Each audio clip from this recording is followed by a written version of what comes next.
अभी अपन ने डिस्कशन किया था कि मॉड्यूल के अंदर जो अगर कांस्टेंट प्रेजेंट्स हैं तो इसे अपने प्रोग्राम के अंदर कैसे यूज किया जाए, कैसे इंपोर्ट किया जाए। अब बात करते हैं फंक्शंस जो कि एक मॉड्यूल के अंदर डिफाइंड है और उन्हें अपने प्रोग्राम के अंदर कैसे यूज किया जाए। तो पिछले सेशन के जैसे यहाँ पर भी मेरे पास तीन फाइल्स हैं। main.py जो मेरा एक्चुअल प्रोग्राम होगा, और दो फाइल्स हैं मॉड्यूल वन और मॉड्यूल टू के नाम से। अभी ये दोनों खाली हैं। तो पहले मॉड्यूल वन के अंदर मैं एक फंक्शन डिफाइन करूंगा और ये होगा एरिया ऑफ स्क्वायर। और यहाँ पर एक पैरामीटर लेगा, इसे बोलेंगे साइड, क्योंकि एरिया जो स्क्वायर होता है, साइड दो भी स्क्वायर होती हैं उसको का स्क्वायर होता है, इसलिए हम यहाँ रिटर्न करेंगे साइड टाइम्स साइड। ये मेरा फंक्शन एरिया ऑफ स्क्वायर बन गया है। मॉड्यूल टू के अंदर मैं डिफाइन करूंगा, define function area of triangle. यहाँ बोलूंगा हाइट और बेस, और ये रिटर्न करेगा 1/2 times half height into base. तो हाफ के लिए बोलेंगे 0.5 टाइम्स हाइट टाइम्स बेस। तो ये मेरा एरिया ऑफ ट्राइंगल बन गया। यहाँ पर मैं एक और फंक्शन डिफाइन करता हूँ, एरिया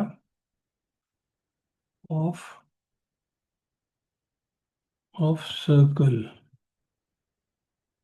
बोलते हैं रेडियस। यहाँ दे दिया।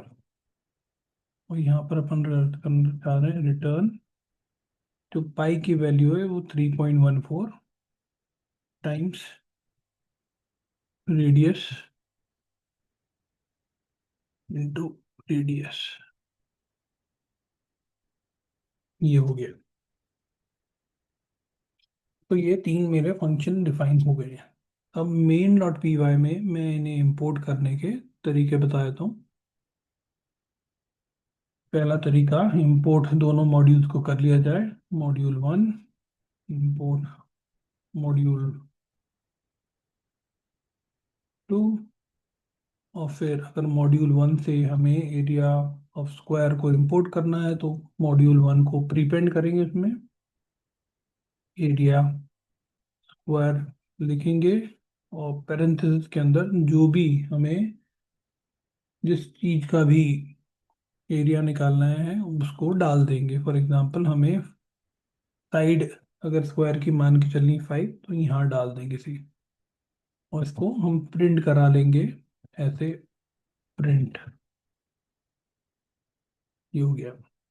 सिमिलरली अगर हमें मॉड्यूल टू से लेना है क्या, area of triangle, area triangle ऐसे लिखेंगे इसे। यहाँ पर हाइट और बेस को आर्गुमेंट पास करेंगे। मैं पास करता हूँ हाइट है इसकी 6 और बेस है इसका 3। ये हो गया। और इसको मैंने प्रिंट करा के देख लिया,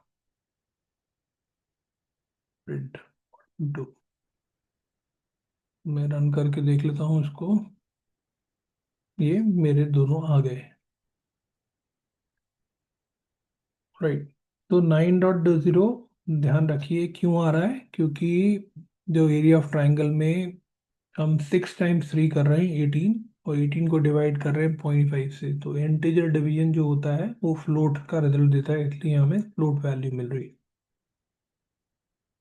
सिमिलरली यहाँ पर मैं मॉड्यूल टू से एक जो है एरिया ऑफ सर्कल भी कर सकता हूँ, एरिया सर्कल, और यहाँ पर उसका रेडियस दे दिया मैंने 5।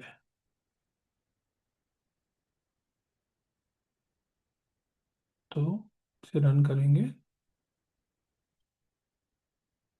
तो ये हो गया पाई आर स्क्वायर के हिसाब से 25 टाइम्स 3.14, तो ये 78.5 आया है।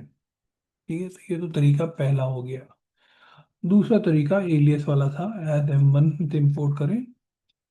यहाँ पर भी एज M1 किया जाए, और यहाँ पर हम सिंपली मॉड्यूल्स पूरे नाम के बदले M1 या M2 डाल दें, तो हमारा यहाँ पर काम हो जाएगा। ये डाल दिया, नीचे से क्लियर करते हैं, रन करते हैं इसे।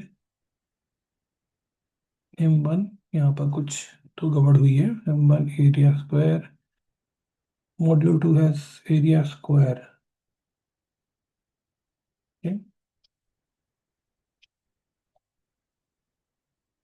M1, ओह, यहाँ पर टाइप हो गया है, तो करेक्ट करते हैं। M2 क्लियर करते हैं इसको और रन करते हैं, तो ये एक्सपेक्टेड रिजल्ट मिल जाता है। तो ये दूसरा तरीका हो गया था। तीसरा तरीका वो था जो हमने कॉन्सेप्ट में भी सीखा था, from module 1 import area square. हो गया from module 2 import area of circle. दोनों को मैं कमेंट कर रहा हूँ,